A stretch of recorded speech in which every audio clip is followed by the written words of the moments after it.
నమస్కారం. వనవానికి స్వాగతం. ఈరోజు వార్తలలోని ముఖ్యాంశాలు.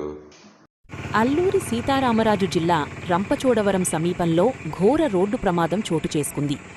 బోర్నగూడెం గ్రామం వద్ద ఆటోను ద్విచక్ర వాహనం అతివేగంగా ఢీకొట్టిన ఘటనలో ఒక యువకుడు అక్కడికక్కడే మృతి చెందగా మరో ఇద్దరు తీవ్రంగా గాయపడ్డారు.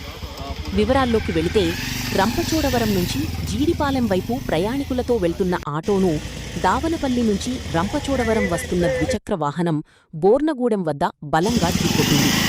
ఈ ప్రమాదంలో బైక్పై ఉన్న నందరాడ గ్రామానికి చెందిన తరుణ్ అనే యువకుడు తీవ్ర గాయాల పాలై ఘటనాస్థలంలోనే ప్రాణాలు కోల్పోయాడు.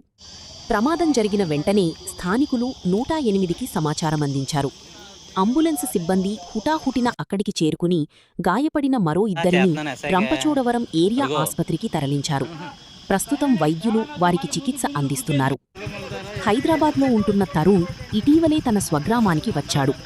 ఏజెన్సీ ప్రాంతంలోని ప్రకృతి అందాలను వీక్షించేందుకు స్నేహితులతో కలిసి విహారయాత్రకు వెళ్లాడు. సంతోషంగా గడిపి తిరుగు ప్రయాణమైన వారిని మృత్యువు రోడ్డు ప్రమాదం రూపంలో బలితీసుకుంది.